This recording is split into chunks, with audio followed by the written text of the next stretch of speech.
Welcome back, everyone. You are enjoying another episode of Fast Facts Pharmacology Edition, brought to you by a Tale 2 hygienist in partnership with Elevate Oral Care. And now, please welcome your host, Tom Viola. Hi, I'm Tom Viola, a certified pharmacist, dental educator, and author. Stick with me, and I promise to make the next few minutes the best pharmacology learning experience you've ever had.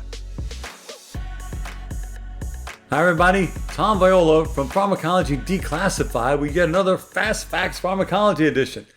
Well, in this edition, we're going to continue in our discussion of acetaminophen, and we're going to talk about the potential for acetaminophen to cause hepatotoxicity. Now, we talked about in our last episode how a very large dose of acetaminophen can equal liver toxicity in some patients. But remember, large doses of acetaminophen don't cause liver toxicity overnight.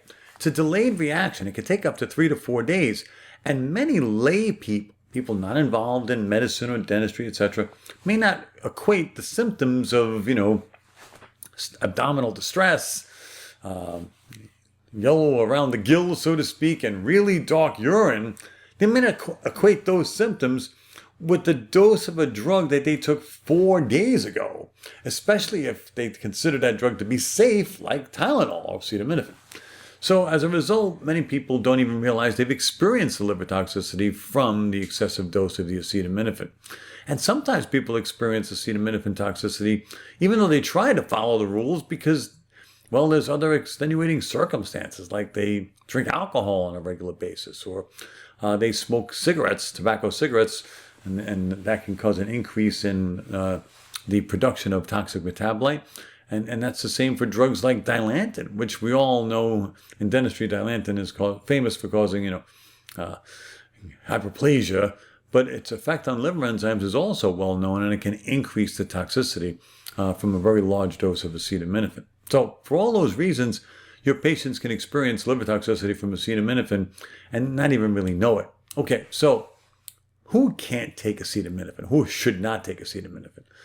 Well, anybody with existing liver disease, or patients with hepatitis or some other known decreased liver function, patients who ingest alcohol on a chronic basis because they may have cirrhosis or liver damage from that, patients who take drugs that induce liver enzymes like Dilantin, or even things like cigarette smoke can induce liver enzymes, and patients with impaired renal function. Now, that always seems to confuse people because everybody can figure out, well, okay, if the patient has a liver issue, or the patient has a liver that's not working correctly, not functioning correctly, that makes sense that anything you do to further exacerbate that would be problematic if the patient was taking doses of acetaminophen that were considered to be somewhat high. But the renal function thing, what's that all about? Well, keep in mind that acetaminophen and its metabolites are often excreted through the kidneys, right, through the urine. So if the kidneys aren't working correctly, then the acetaminophen isn't leaving the body as efficiently as it can be, and therefore it will build up in the bloodstream and increase the risk of toxicity because levels are increasing every day. So as a result, we want to make sure that we dose patients accordingly based not only on their body weight, as we often do, but also on the status of their organ function, in this case specifically liver and kidney. Well, that's it for our discussion of acetaminophen, my friends. Next time we're going to be talking about other forms of analgesics to treat pain, odonogenic pain. But until then, my friends, have a good day every day and be well. Oh, and one more thing. If you want to hear more from me, be sure to follow me on Instagram, Facebook, or visit my website at www.tomviola.com. Thank you for listening to another episode of Fast Facts Pharmacology Edition, brought to you in part by Elevate Oral Care, creators of the innovative and proven prevention-focused oral care products from Advantage Arrest Silver Diamine Fluoride to Fluoramax Sodium Fluoride Varnish. Learn more by visiting www.elevateoralcare.com and schedule your free CE staff meeting today.